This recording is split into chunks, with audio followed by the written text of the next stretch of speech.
Paradise Lost by John Milton. Read by Anton Lesser.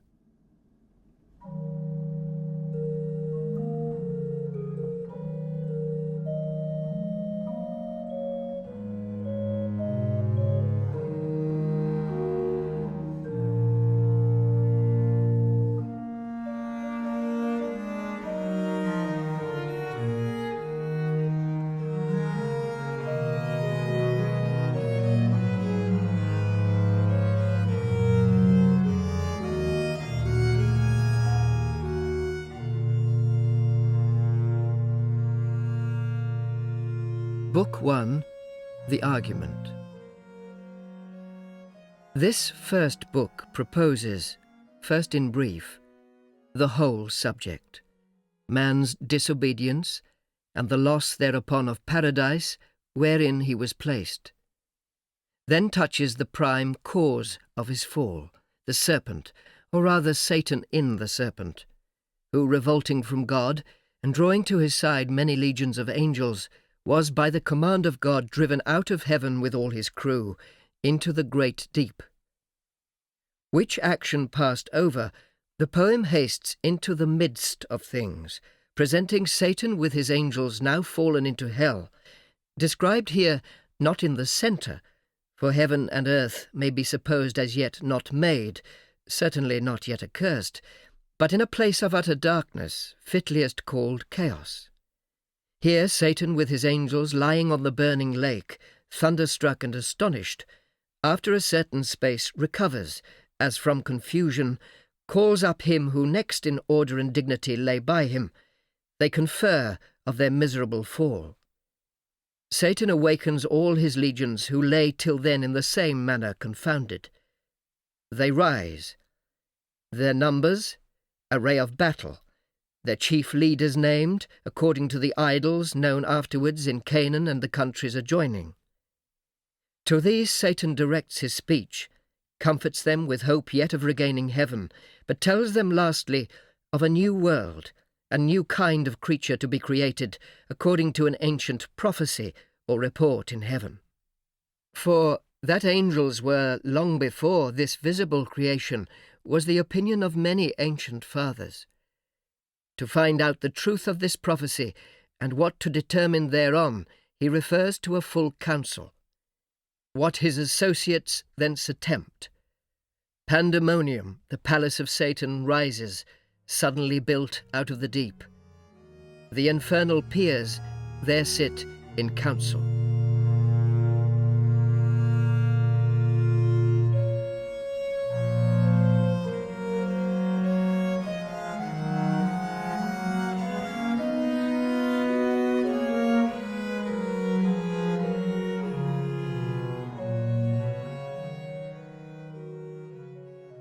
Book 1.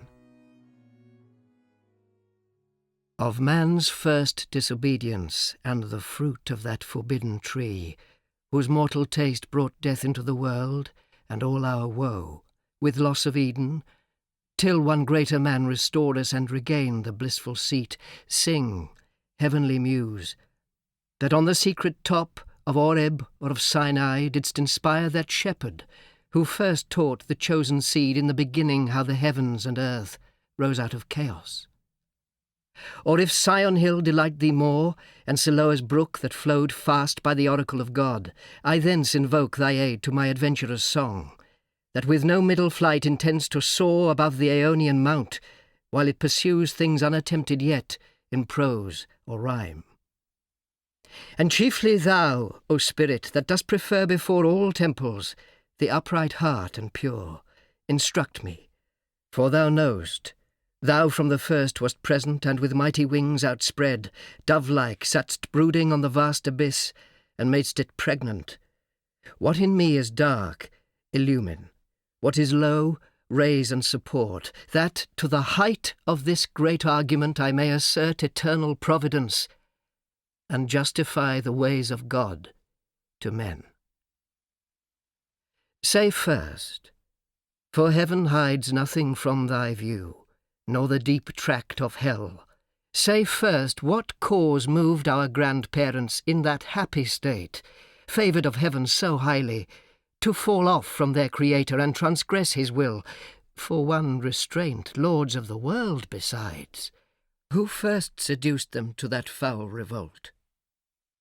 The infernal serpent. He it was whose guile, stirred up with envy and revenge, deceived the mother of mankind, what time his pride had cast him out from heaven, with all his host of rebel angels, by whose aid, aspiring to set himself in glory above his peers, he trusted to have equalled the Most High, if he opposed, and with ambitious aim against the throne and monarchy of God raised impious war in heaven and battle proud with vain attempt.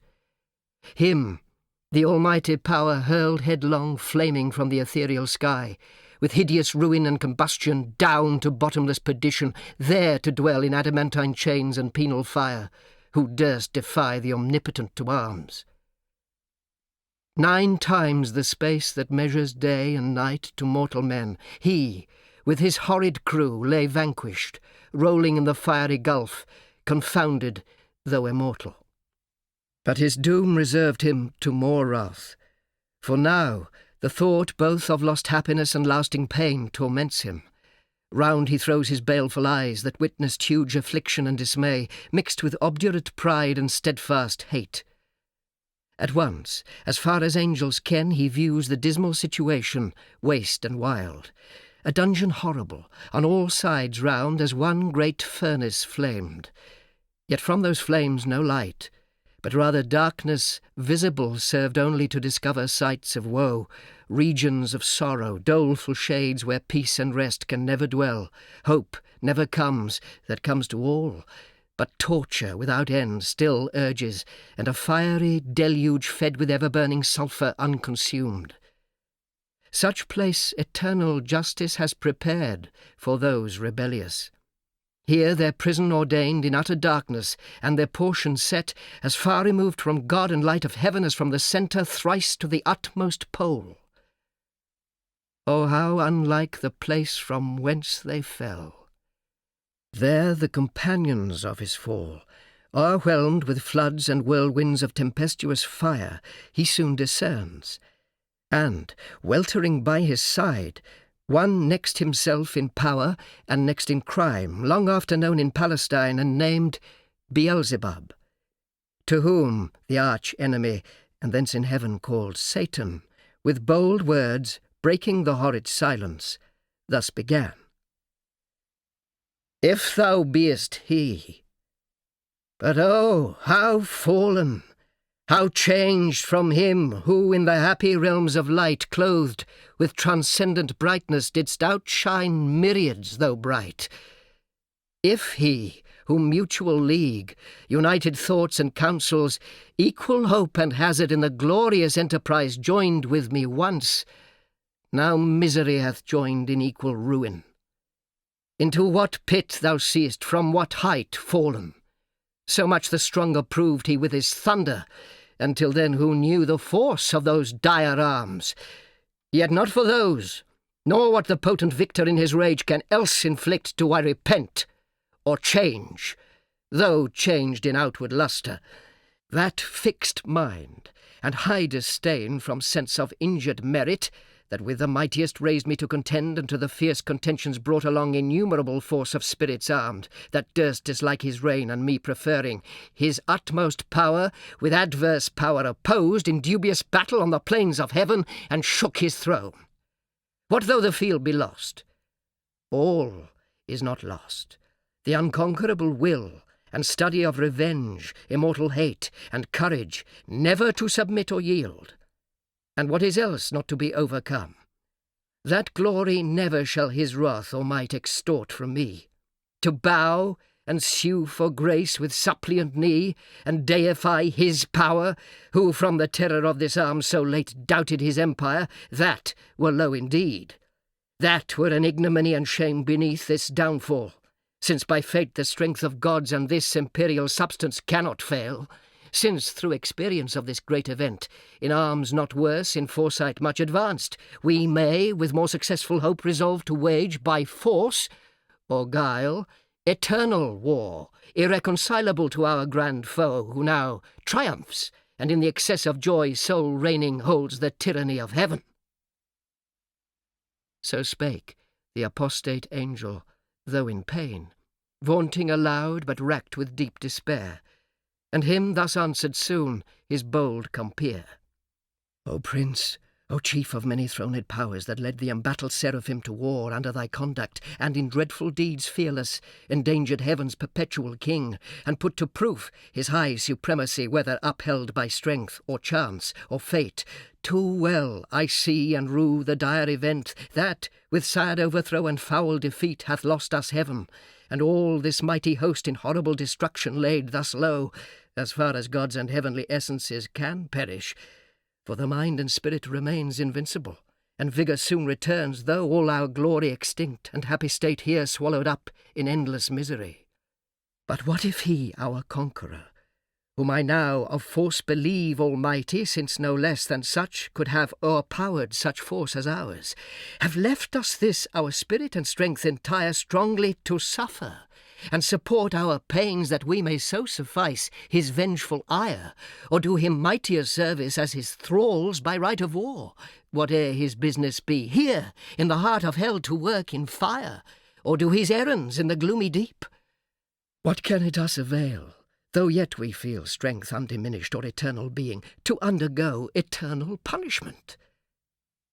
Whereto, with speedy words the arch-fiend replied, Fallen cherub, to be weak is miserable, doing or suffering.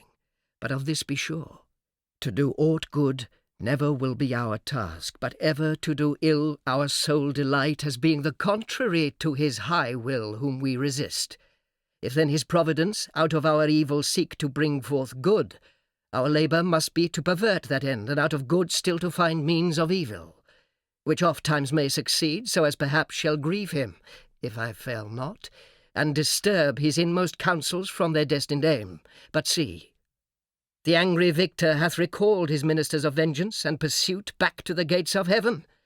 The sulphurous hail, shot after us in storm, o'erblown hath laid the fiery surge that from the precipice of heaven received us falling, and the thunder, winged with red lightning and impetuous rage, perhaps hath spent his shafts, and ceases now to bellow through the vast and boundless deep.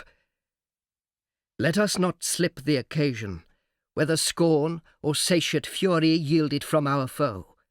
Seest thou yon dreary plain, forlorn and wild, the seat of desolation, void of light, save what the glimmering of these livid flames casts pale and dreadful? Thither let us tend from off the tossing of these fiery waves, there rest, if any rest can harbour there, and, reassembling our afflicted powers, consult how we may henceforth most offend our enemy, our own loss how repair, how overcome this dire calamity, what reinforcement we may gain from hope, if not, what resolution from despair. Thus Satan, talking to his nearest mate, with head uplift above the wave and eyes that sparkling blazed, his other parts besides, prone on the flood, extended long and large, lay floating many a rood in bulk as huge as whom the fables name of monstrous size, Titanian, or earthborn, that warred on Jove, Briareos or Typhon, whom the den by ancient Tarsus held, or that sea beast, Leviathan, which God of all his works created hugest that swim the ocean stream. Him, haply slumbering on the Norway foam, the pilot of some small night-founded skiff, deeming some island, oft as seamen tell, with fixed anchor in his scaly rind, moors by his side under the lee, while night invests the sea and wished morn delays. So stretched out huge in length, the arch-fiend lay, chained on the burning lake, nor ever thence had risen, or heaved his head, but that the will and high permission of all ruling heaven left him at large to his own dark designs, that with reiterated crimes he might heap on himself damnation, while he sought evil to others, and enraged might see how all his malice served but to bring forth infinite goodness, grace, and mercy shown on man by him seduced, but on himself treble confusion, wrath, and vengeance poured.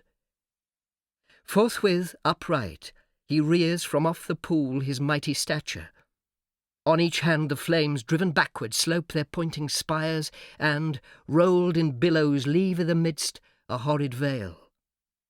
Then with expanded wings he steers his flight aloft, incumbent on the dusky air that felt unusual weight, till on dry land he lights, if it were land that ever burned with solid as the lake with liquid fire, and such appeared in hue as when the force of subterranean wind transports a hill torn from Pelorus, or the shattered side of thundering Etna, whose combustible and fuelled entrails, thence conceiving fire, sublimed with mineral fury, aid the winds, and leave a singed bottom all involved with stench and smoke. Such resting found the soul of unblessed feet. Him followed his next mate, both glorying to have scaped the Stygian flood as gods, and by their own recovered strength, not by the sufferance of supernal power. Is this the region? This the soil, the clime, said then the lost archangel. This the seat that we must change for heaven? This mournful gloom for that celestial light? Be it so, since he who now is sovereign can dispose and bid what shall be right. Farthest from him is best, whom reason hath equalled, force hath made supreme above his equals. Farewell, happy fields, where joy forever dwells. Hail, horrors! Hail, infernal world, and thou, profoundest hell, receive thy new possessor, one who brings a mind not to be changed by place or time. The mind is its own place, and in itself can make a heaven of hell, a hell of heaven. What matter where, if I be still the same, and what I should be, all but less than he whom thunder hath made greater, here at least we shall be free. The Almighty hath not built here for his envy, will not drive us hence. Here we may reign secure, and in my choice to reign is worth ambition, though in hell. Better to reign in hell than serve in heaven. But wherefore let we then our faithful friends, the associates and co-partners of our loss, lie thus astonished on the oblivious pool, and call them not to share with us their part in this unhappy mansion, or once more with rallied arms to try what may be yet regained in heaven, or what more lost in hell. So Satan spake, and him Beelzebub thus answered. Leader of those armies bright, which but the omnipotent none could have foiled, if once they hear that voice, their liveliest pledge of hope in fears and dangers, heard so oft in worst extremes, and on the perilous edge of battle when it raged, in all assaults their surest signal, they will soon resume new courage and revive, though now they lie grovelling and prostrate on yon lake of fire, as we erewhile, astounded and amazed. No wonder, fallen such a pernicious height.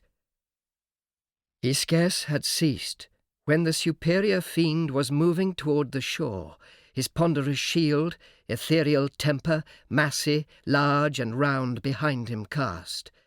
The broad circumference hung on his shoulders like the moon, whose orb through optic glass the Tuscan artist views at evening, from the top of Fiesole, or in Valdarno to descry new lands, rivers or mountains in her spotty globe.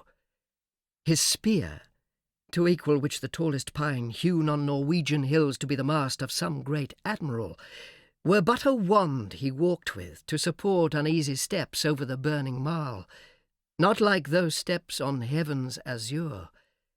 And the torrid clime smote on him sore besides, vaulted with fire. Natheless he so endured, till on the beach of that inflamed sea he stood, and called his legions, angel forms, who lay entranced, thick as autumnal leaves that strow the brooks in Vallombrosa, where the Etrurian shades, high overarched, embower, or scattered sedge afloat, when with fierce winds Orion armed hath vexed the Red Sea coast, whose waves o'erthrew Busiris and his Memphian chivalry, while with perfidious hatred they pursued the sojourners of Goshen, who beheld from the safe shore their floating carcasses and broken chariot wheels. So thick bestrown, abject and lost lay these covering the flood, under amazement of their hideous change. He called so loud that all the hollow deep of hell resounded.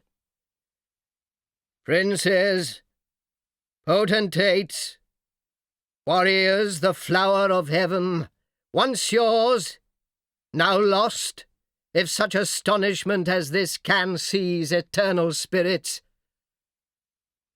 Or have ye chosen this place after the toil of battle to repose your wearied virtue, for the ease you find to slumber here as in the vales of heaven?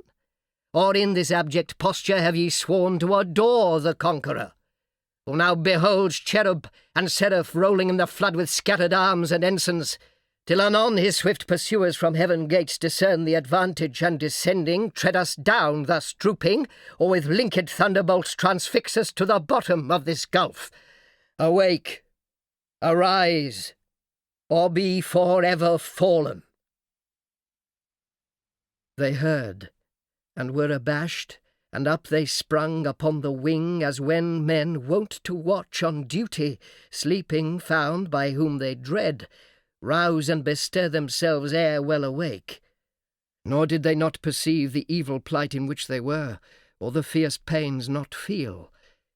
Yet to their general's voice they soon obeyed innumerable. As when the potent rod of Amram's son in Egypt's evil day waved round the coast, up called a pitchy cloud of locusts warping on the eastern wind, that o'er the realm of impious Pharaoh hung like night, and darkened all the land of Nile. So numberless were those bad angels seen, hovering on wing under the cope of hell, twixt upper, nether, and surrounding fires.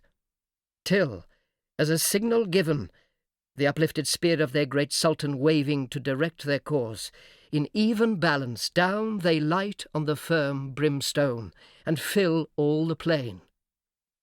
A multitude like which the populous north poured never from her frozen loins to pass Rhine or Danor, when her barbarous sons came like a deluge on the south, and spread beneath Gibraltar to the Libyan sands. Forthwith, from every squadron and each band, the heads and leaders thither haste where stood their great commander. Godlike shapes and forms excelling human, princely dignities, and powers that erst in heaven sat on thrones, though of their names in heavenly records now be no memorial, blotted out and razed by their rebellion from the books of life. Nor had they yet among the sons of Eve got them new names, till, wandering o'er the earth through God's high sufferance for the trial of man, by falsities and lies the greatest part of mankind they corrupted to forsake God their Creator, and the invisible glory of him that made them to transform oft to the image of a brute, adorned with gay religions full of pomp and gold, and devils to adore for deities. Then were they known to men by various names, and various idols through the heathen world. Say, Muse, their names then known, who first, who last roused from the slumber on that fiery couch, at their great emperor's call, as next in worth came singly where he stood on the bare strand, while the promiscuous crowd stood yet aloof. The chief were those who, from the pit of hell, roaming to seek their prey on earth, durst fix their seats long after, next the seat of God, their altars by his altar, gods adored among the nations round, and durst abide Jehovah thundering out of Sion, throned between the cherubim.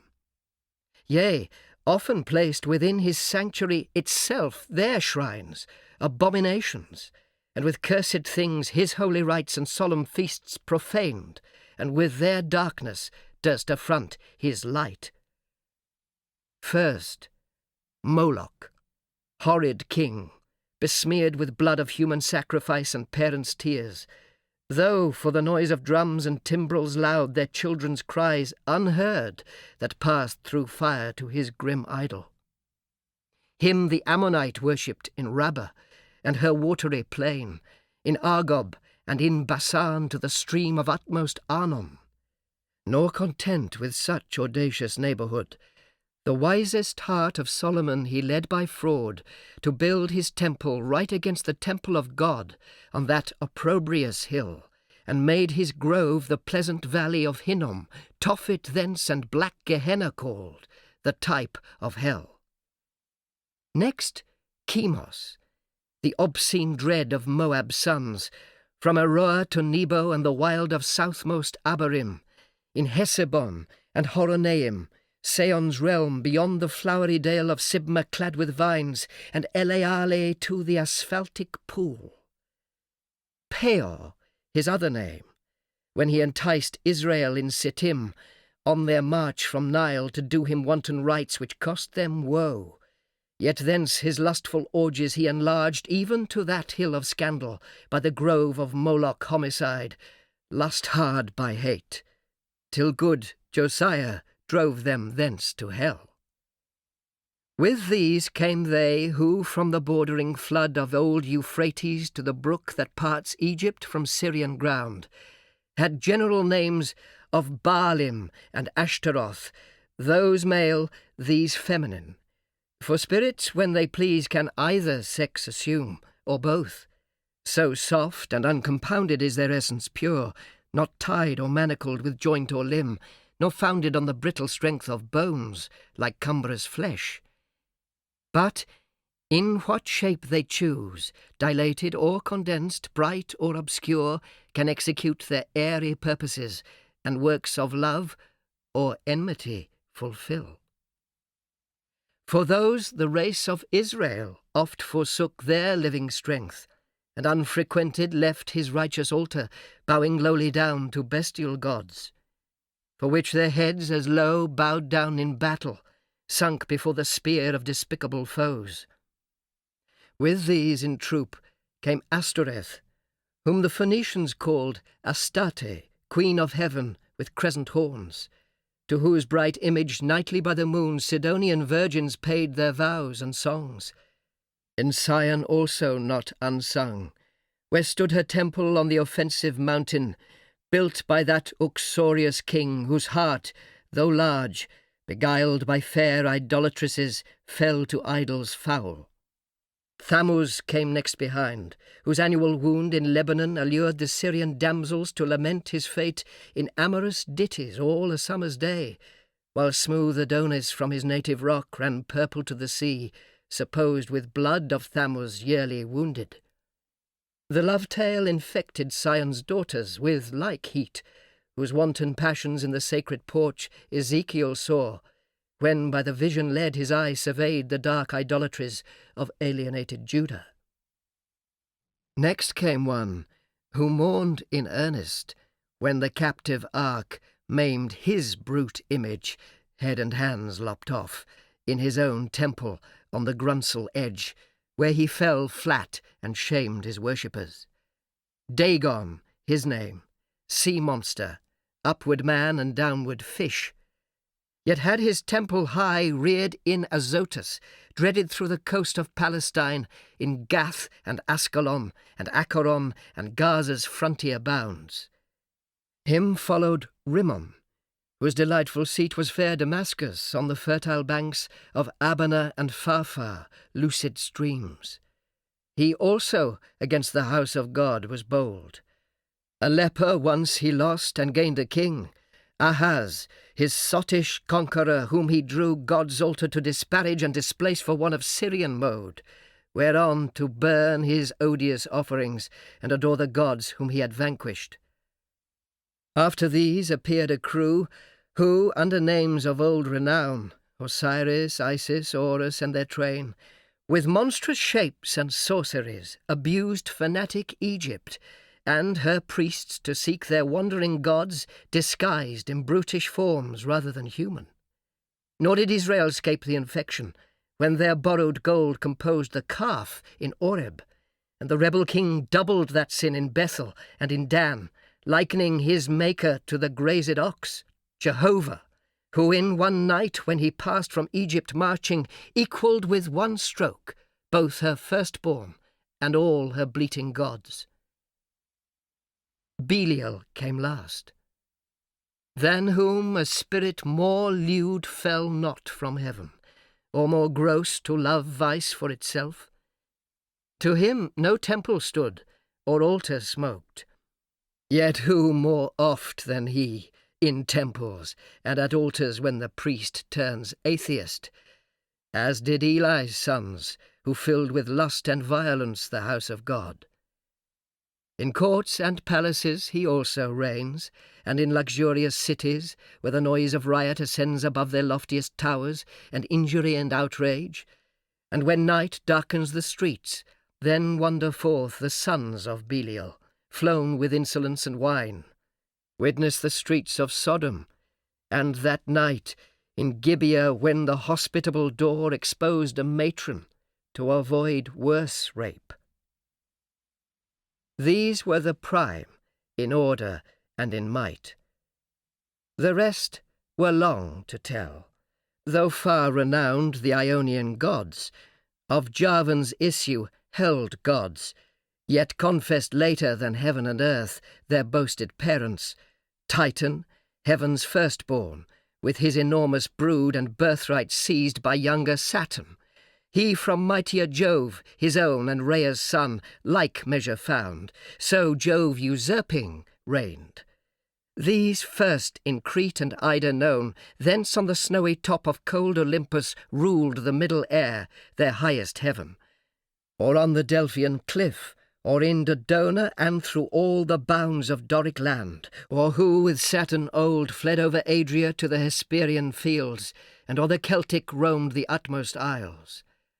All these and more came flocking, but with looks downcast and damp, yet such wherein appeared, obscure, some glimpse of joy, to have found their chief not in despair, to have found themselves not lost in loss itself, which on his countenance cast like doubtful hue. But he, his wonted pride soon recollecting, with high words that bore semblance of worth, not substance, gently raised their fainted courage, and dispelled their fears. Then straight commands, that at the warlike sound of trumpets loud and clarions be upreared his mighty standard. That proud honour claimed Azazel as his right, a cherub tall, who forthwith from the glittering staff unfurled the imperial ensign, which full high advanced, shone like a meteor streaming to the wind, with gems and golden lustre rich emblazed, seraphic arms and trophies. All the while sonorous metal blowing martial sounds, at which the universal host up sent a shout that tore hell's concave, and beyond frighted the reign of chaos and old night. All in a moment, through the gloom, was seen 10,000 banners rise into the air with orient colours waving. With them rose a forest huge of spears, and thronging helms appeared, and serried shields in thick array, of depth immeasurable. Anon they move, in perfect phalanx, to the Dorian mood of flutes and soft recorders, such as raised to height of noblest temper heroes old, arming to battle, and instead of rage deliberate valour breathed, firm, and unmoved with dread of death to flight or foul retreat, nor wanting power to mitigate and swage, with solemn touches, troubled thoughts, and chase anguish and doubt and fear and sorrow and pain from mortal or immortal minds. Thus they, breathing united force with fixed thought, moved on in silence to soft pipes that charmed their painful steps o'er the burnt soil. And now, advanced in view they stand, a horrid front of dreadful length and dazzling arms, in guise of warriors old, with ordered spear and shield, awaiting what command their mighty chief had to impose. He through the armoured files darts his experienced eye, and soon traverse the whole battalion, views their order due, their visages and stature as of gods, their number last he sums. And now his heart distends with pride, and, hardening in his strength, glories. For never since created man met such embodied force as, named with these, could merit more than that small infantry warred on by cranes, though all the giant brood of Phlegra with the heroic race were joined that fought at Thebes and Ilium, on each side mixed with auxiliar gods, and what resounds in fable or romance of Uther's son, begirt with British and Armoric knights, and all who since, baptized or infidel, jousted in Aspromont or Montalban, Damasco or Morocco or Trebizond, or whom Biserta sent from Afric shore when Charlemagne with all his peerage fell by Fontarabia. Thus far these beyond compare of mortal prowess, yet observed their dread commander. He, above the rest, in shape and gesture proudly eminent, stood like a tower. His form had yet not lost all her original brightness, nor appeared less than archangel ruined, and the excess of glory obscured, as when the sun new risen looks through the horizontal misty air shorn of his beams, or from behind the moon in dim eclipse disastrous twilight sheds on half the nations, and with fear of change perplexes monarchs. Darkened so, yet shone above them all the archangel. But his face deep scars of thunder had entrenched, and care sat on his faded cheek, but under brows of dauntless courage and considerate pride waiting revenge.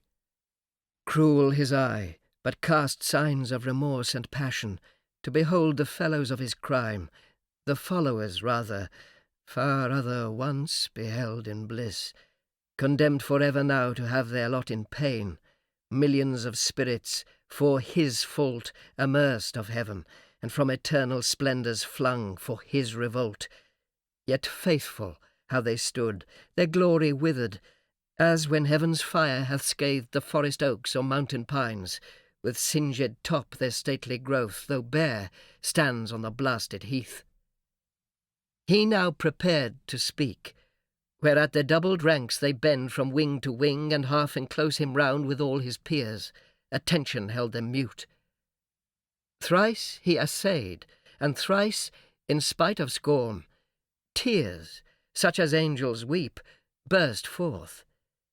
At last words interwove with sighs found out their way. O myriads of immortal spirits! O powers matchless, but with the Almighty! And that strife was not inglorious, though the event was dire, as this place testifies, and this dire change hateful to utter. But what power of mind, foreseeing or presaging from the depth of knowledge past or present, could have feared how such united force of gods, how such as stood like these could ever know repulse?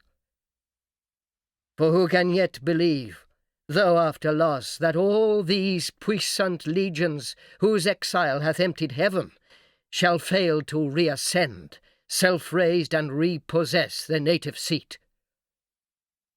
For me, be witness all the host of heaven, if counsels different or danger shunned by me have lost our hopes.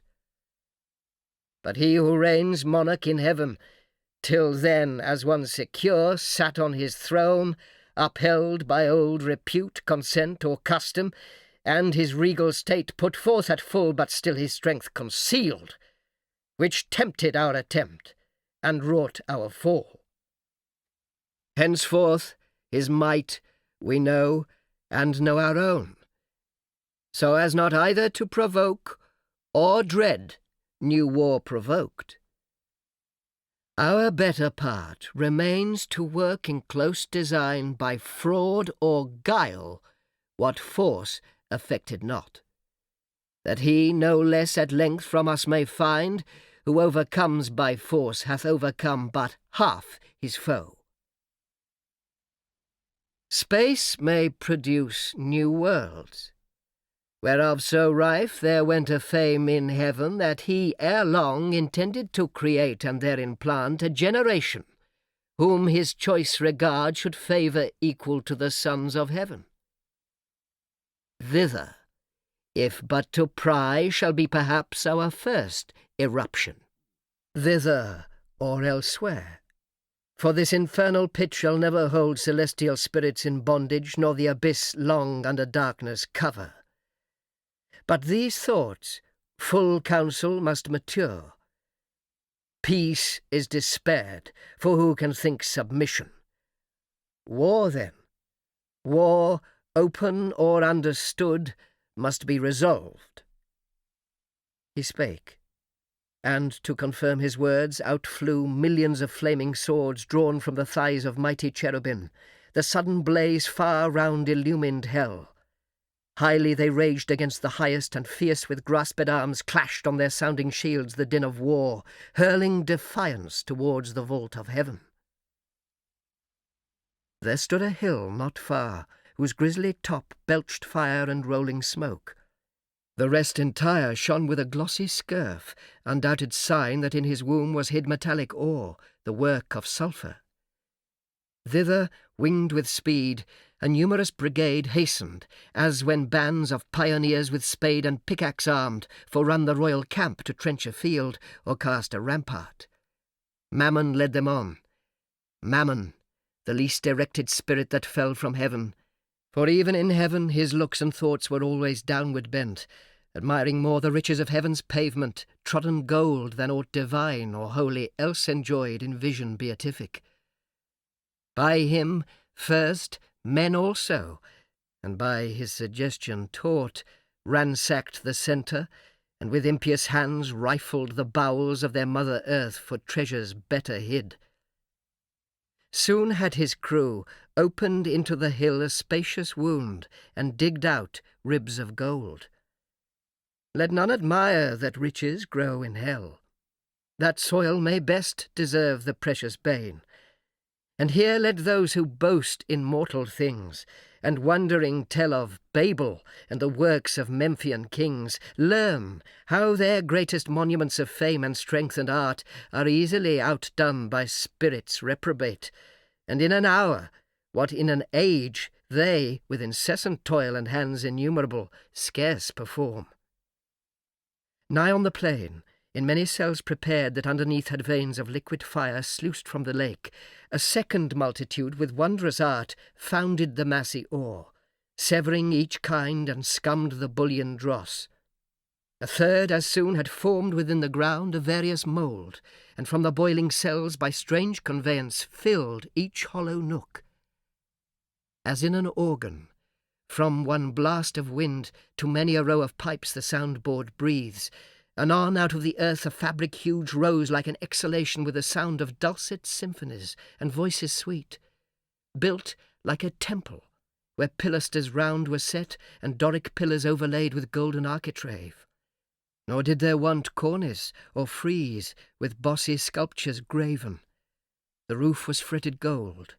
Not Babylon, nor great Al-Cairo such magnificence equalled in all their glories to enshrine Belus or Serapis their gods, or seat their kings when Egypt with Assyria strove in wealth and luxury.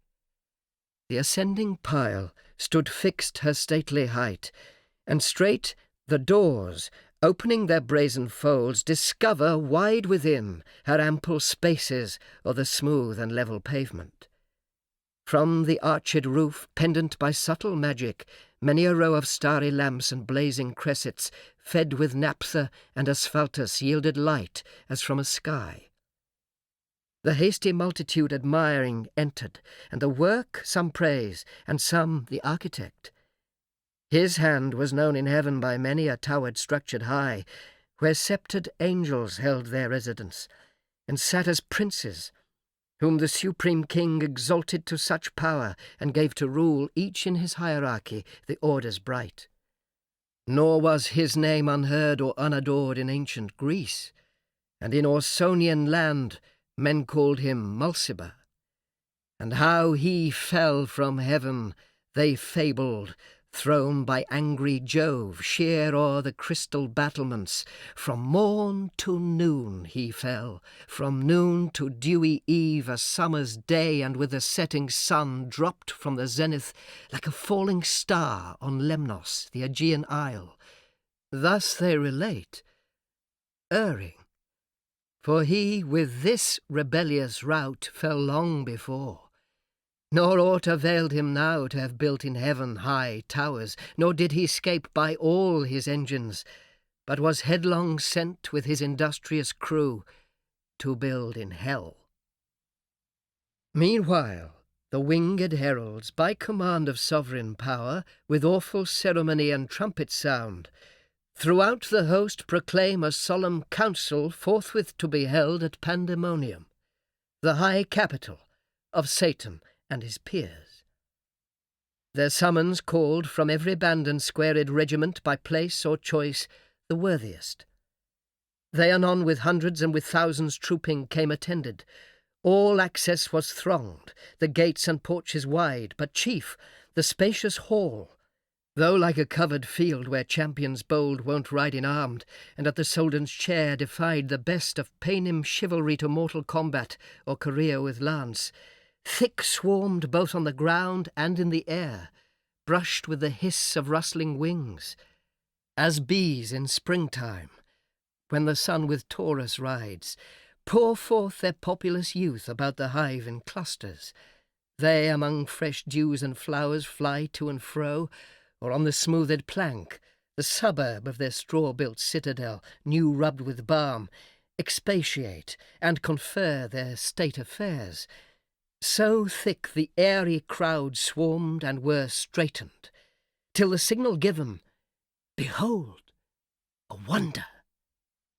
They but now who seemed in bigness to surpass earth's giant sons, now less than smallest dwarfs in narrow room throng, numberless, like that Pygmaean race beyond the Indian mount, or fairy elves whose midnight revels by a forest side or fountain some belated peasant sees, or dreams he sees, while overhead the moon sits arbitress and nearer to the earth wheels her pale course.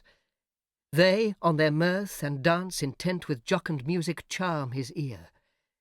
At once, with joy and fear his heart rebounds. Thus incorporeal spirits to smallest forms reduced their shapes immense, and were at large, though without number still, amidst the hall of that infernal court. But far within, and in their own dimensions like themselves, the great seraphic lords and cherubim in close recess and secret conclave sat, 1,000 demigods on golden seats, frequent and full.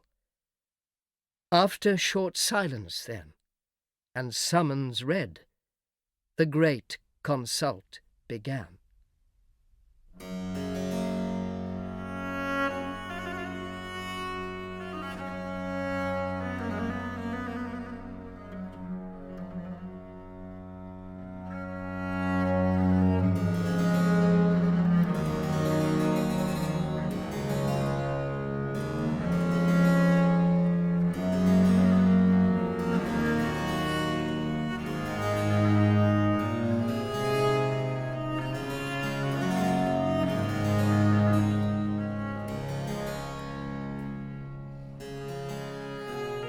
Book 2, The Argument.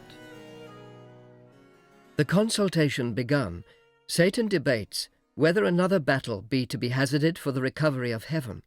Some advise it, others dissuade.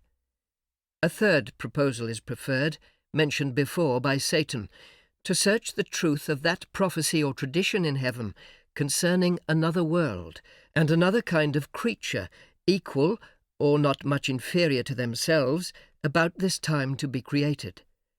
Their doubt who shall be sent on this difficult search. Satan, their chief, undertakes alone the voyage, is honoured and applauded. The council thus ended, the rest betake them several ways, and to several employments as their inclinations lead them, to entertain the time till Satan return. He passes on his journey to hell gates, finds them shut, and who sat there to guard them, by whom at length they are opened, and discover to him the great gulf between hell and heaven. With what difficulty he passes through, directed by chaos, the power of that place, to the sight of this new world which he sought.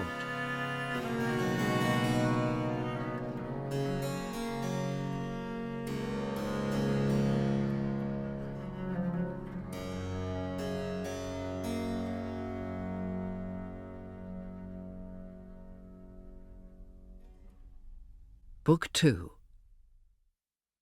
High on a throne of royal state, which far outshone the wealth of Ormus and of Ind, or where the gorgeous East with richest hand showers on her kings barbaric pearl and gold, Satan exalted sat, by merit raised to that bad eminence. And from despair, thus high uplifted beyond hope, aspires beyond thus high, insatiate to pursue vain war with heaven, and by success untaught his proud imaginations thus displayed.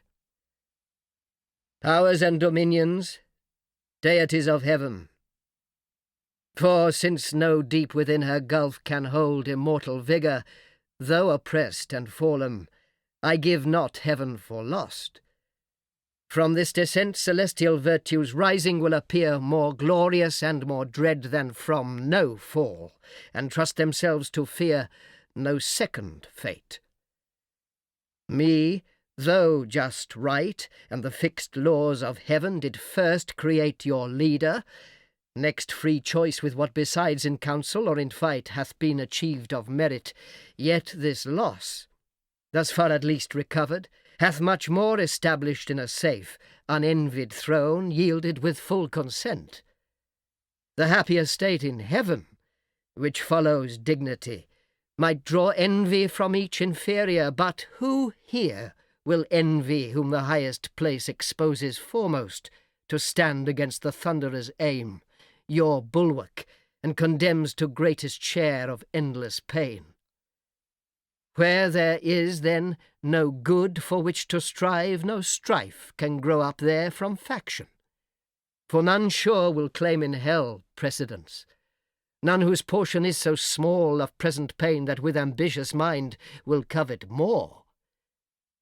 With this advantage, then, to union and firm faith and firm accord, more than can be in heaven, we now return to claim our just inheritance of old, surer to prosper than prosperity could have assured us, and by what best way, whether of open war or covert guile, we now debate. Who can advise may speak. He ceased, and next him Moloch, sceptred king, stood up, the strongest and the fiercest spirit that fought in heaven, now fiercer by despair. His trust was with the Eternal to be deemed equal in strength, and rather than be less, cared not to be at all.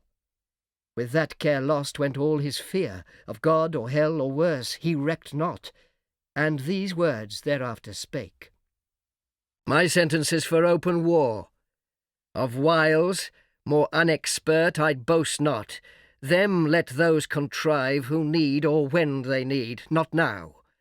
For while they sit contriving, shall the rest, millions that stand in arms and longing wait the signal to ascend, sit lingering here, heaven's fugitives, and for their dwelling place accept this dark, opprobrious den of shame, the prison of his tyranny who reigns by our delay? No. Let us rather choose, armed with hell flames and fury all at once, o'er heaven's high towers to force resistless way, turning our tortures into horrid arms against the torturer. When, to meet the noise of his almighty engine, he shall hear infernal thunder, and for lightning see black fire and horror shot with equal rage among his angels, and his throne itself, mixed with tartary and sulphur and strange fire, his own invented torments. But perhaps the way seems difficult, and steep to scale with upright wing against a higher foe. Let such bethink them, if the sleepy drench of that forgetful lake benumb not still, that in our proper motion we ascend up to our native seat, descent and fall to us is adverse. Who but felt of late, when the fierce foe hung on our broken rear insulting, and pursued us through the deep, with what compulsion and laborious flight we sunk thus low? The ascent is easy then, the avent is feared. Should we again provoke our stronger, some worse way his wrath may find to our destruction, if there be in hell fear to be worse destroyed, what can be worse than to dwell here, driven out from bliss, condemned in this abhorred deep to utter woe? where pain of unextinguishable fire must exercise us without hope of end, the vassals of his anger, when the scourge inexorably and the torturing hour calls us to penance. More destroyed than thus, we should be quite abolished and expire. What fear we then? What doubt we to incense his utmost ire, which, to the height enraged, will either quite consume us and reduce to nothing this essential, happier far than miserable to have eternal being, or, if our substance be indeed divine and cannot cease to be, we are at worst on this side nothing, and by proof we feel our powers sufficient to disturb his heaven, and with perpetual inroads to alarm, though inaccessible, his fatal throne, which, if not victory, is yet revenge. He ended frowning, and his look denounced desperate revenge and battle dangerous to less than gods. On the other side uprose Belial, in act more graceful and humane, a fairer person lost not heaven. He seemed for dignity composed and high exploit, but all was false and hollow. Though his tongue dropped manner, and could make the worse appear the better reason to perplex and dash maturest counsels, for his thoughts were low, to vice industrious, but to nobler deeds timorous and slothful. Yet he pleased the ear, and with persuasive accent thus began. I should be much for open war, O peers, as not behind in hate, if what was urged main reason to persuade immediate war did not dissuade me most, and seemed to cast ominous conjecture on the whole success. When he who most excels in fact of arms, in what he counsels and in what excels mistrustful, grounds his courage on despair and utter dissolution as the scope of all his aim, after some dire revenge. First, what revenge? The towers of heaven are filled with armed watch, that render all access impregnable. Oft on the bordering deep encamp their legions, or with obscure wings scout far and wide into the realm of night, scorning surprise. Or could we break our way by force, and at our heels all hell should rise with blackest insurrection to confound heaven's purest light, yet our great enemy, all incorruptible, would on his throne sit unpolluted, and the ethereal mould, incapable of stain, would soon expel her mischief, and purge off the baser fire victorious. Thus repulsed, our final hope is flat despair. We must exasperate the almighty victor to spend all his rage, and that must end us. That must be our cure, to be no more. Sad cure, for who would lose, though full of pain, this intellectual being, those thoughts that wander through eternity, to perish rather, swallowed up and lost in the wide womb of uncreated night, devoid of sense and motion? And who knows? Let this be good, whether our angry foe can give it, or will ever. How he can is doubtful, that he never will is sure. Will he, so wise, let loose at once his ire, belike through impotence or unaware, to give his enemies their wish, and end them, in his anger, whom his anger saves, to punish endless? Wherefore cease we them, say they who counsel war. We are decreed, reserved, and destined to eternal woe. Whatever doing, what can we suffer more? What can we suffer worse? Is this, then, worst? Thus sitting, thus consulting, thus in arms? What, when we fled amain, pursued and struck with heaven's afflicting thunder, and besought the deep to shelter us, this hell then seemed a refuge from those wounds? Or when we lay, chained on the burning lake, that, sure, was worse.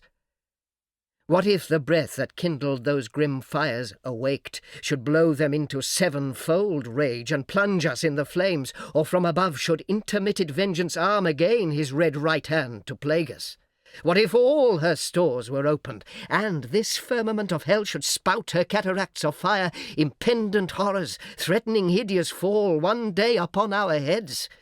While we perhaps designing or exhorting glorious war, caught in a fiery tempest shall be hurled, each on his rock transfixed, the sport and prey of racking whirlwinds, or forever sunk under yon boiling ocean, wrapped in chains, there to converse with everlasting groans, unrespited, unpitied, unreprieved, ages of hopeless end. This would be worse. War, therefore, open or concealed alike, my voice dissuades. For what can force or guile with him, or who deceive his mind whose eye views all things at one view? He from heaven's height all these our motions vain sees and derides. Not more almighty to resist our might than wise to frustrate all our plots and wiles. Shall we then live thus vile? The race of heaven thus trampled, thus expelled to suffer here chains and these torments? Better these than worse, by my advice. Since fate inevitable subdues us, and omnipotent decree the victor's will. To suffer as to do our strength is equal, nor the law unjust that so ordains. This was at first resolved. If we were wise against so great a foe contending, and so doubtful what might fall. I laugh when those who at the spear are bold and venturous, if that fail them, shrink and fear what yet they know must follow, to endure exile or ignominy or bonds or pain, the sentence of their conqueror. This is now our doom, which, if we can sustain and bear, our supreme foe in time may much remit his anger, and perhaps thus far removed, not mind us, not offending, satisfied with what is punished.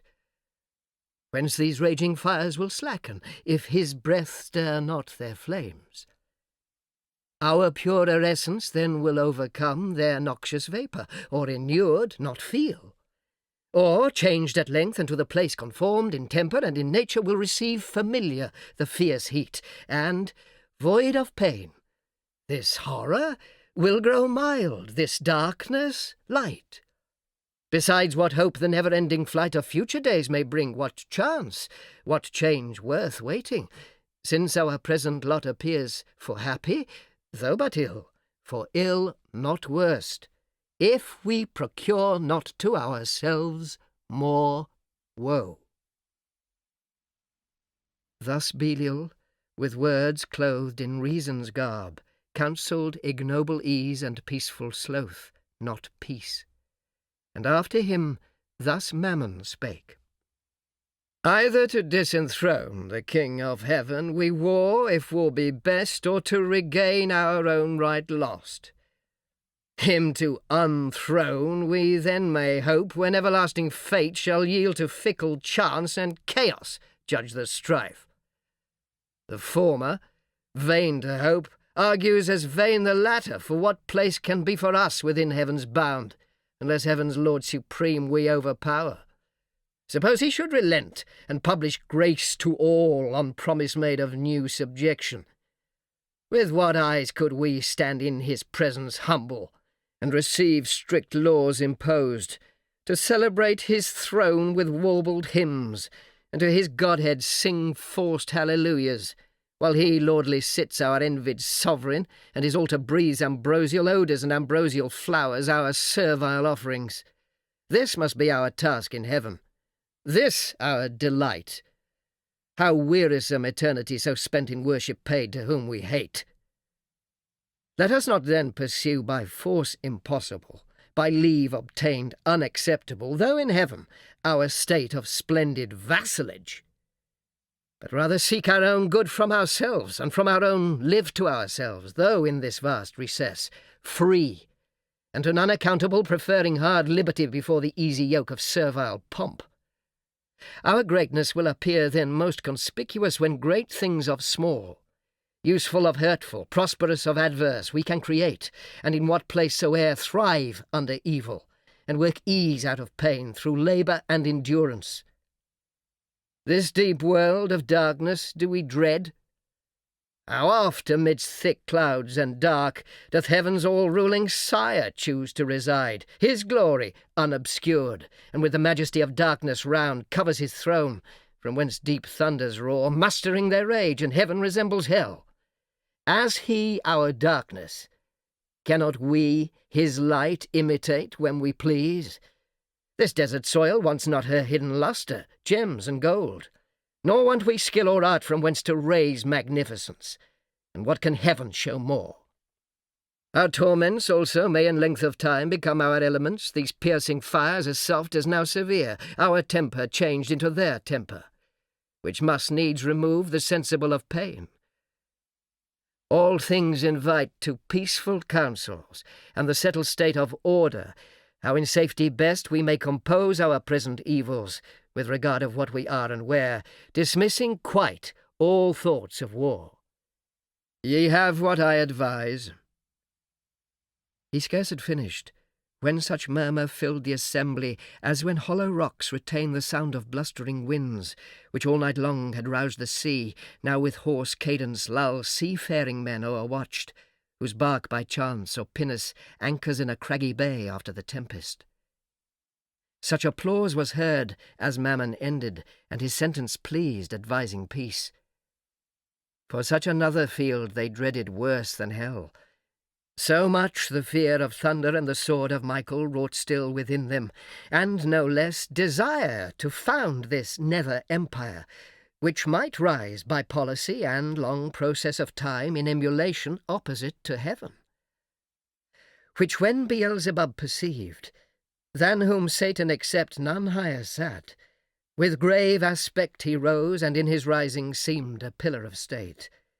Deep on his front engraven deliberation sat and public care, and princely counsel in his face yet shone, majestic, though in ruin. Sage he stood, with Atlantean shoulders fit to bear the weight of mightiest monarchies. His look drew audience and attention still as night or summer's noontide air, while thus he spake. Thrones and imperial powers, offspring of heaven, ethereal virtues, all these titles now must we renounce, and changing style be called princes of hell. For so the popular vote inclines, here to continue, and build up here a growing empire. Doubtless, while we dream and know not that the King of Heaven hath doomed this place our dungeon, not our safe retreat beyond his potent arm to live exempt from heaven's high jurisdiction, in new league banded against his throne, but to remain in strictest bondage, though thus far removed, under the inevitable curb reserved his captive multitude. For he, to be sure, in height or depth, still first and last will reign sole king, and of his kingdom lose no part by our revolt, but over hell extend his empire, and with iron sceptre rule us here as with his golden those in heaven. What sit we then projecting peace and war? War hath determined us and foiled with loss irreparable. Terms of peace, yet none vouchsafed or sought. For what peace will be given to us enslaved, but custody severe and stripes and arbitrary punishment inflicted? And what peace can we return, but to our power, hostility and hate, untamed reluctance and revenge, though slow, yet ever plotting how the conqueror least may reap his conquest, and may least rejoice in doing what we most in suffering feel? Nor will occasion want, nor shall we need with dangerous expedition to invade heaven, whose high walls fear no assault or siege or ambush from the deep. What if we find some easier enterprise? There is a place, if ancient and prophetic fame in heaven err not, another world, the happy seat of some new race called man, about this time to be created, like to us, though less in power and excellence, but favoured more of him who rules above. So was his will pronounced among the gods, and by an oath that shook heaven's whole circumference confirmed. Thither Let us bend all our thoughts to learn what creatures there inhabit, of what mould or substance how endued, and what their power, and where their weakness. How attempted best, by force or subtlety? Though heaven be shut, and heaven's high arbitrator sit secure in his own strength, this place may lie exposed, the utmost border of his kingdom, left to their defence who hold it. Here, perhaps, some advantageous act may be achieved by sudden onset, either with hell-fire to waste his whole creation, or possess all as our own, and drive as we were driven the puny habitants. Or, if not drive, seduce them to our party, that their God may prove their foe, and with repenting hand abolish his own works. This would surpass common revenge, and interrupt his joy in our confusion, and our joy upraise in his disturbance, when his darling sons, hurled headlong to partake with us, shall curse their frail originals and faded bliss, faded so soon. Advise if this be worth attempting, or to sit in darkness here, hatching vain empires.